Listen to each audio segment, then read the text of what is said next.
नमस्कार दोस्तों, तो हम आपके सामने एक बेटी विवाह गीत गाने जा रहे हैं। तो आप लोग को अच्छा लगे तो लाइक सब्सक्राइब कीजिएगा। आई बारात बाराई तारे उतरई बाराई तारे उतरई पापा तोहारे दुआरे दाल ठाण सोवत सुखनी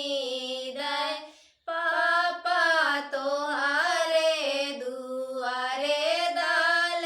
ठाण सोवत सुखनी दय नाही बेटी सोएऊ नाही बेटी जाग्यो बेटी तोहारे दाहे जावा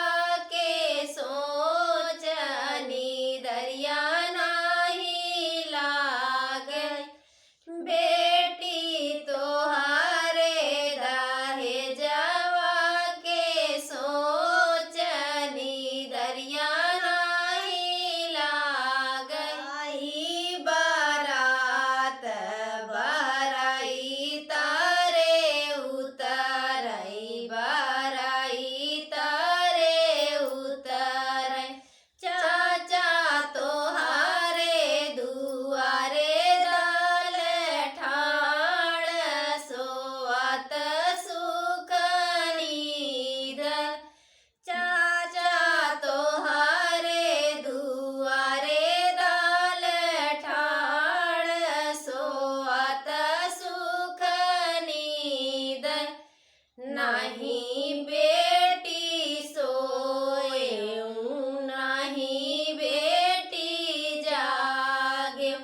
बेटी तोहारे दाहे जावा के सोचनी दरिया नाही लागई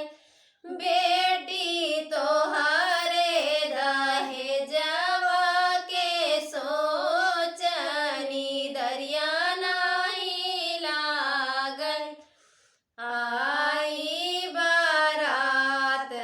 बाराई तारे उतरई बाराई तारे उतरई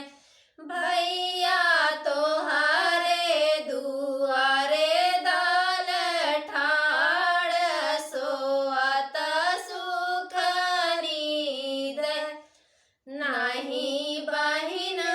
सोएऊ नाही बहिना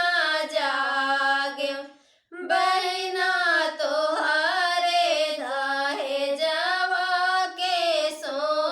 सोचनी दरिया नाही लागई बहिना तोहारे दाहे जावा के सोचनी दरिया नाही लागई। तो आप लोग को अच्छा लगा हो तो लाइक सब्सक्राइब कीजिएगा। धन्यवाद।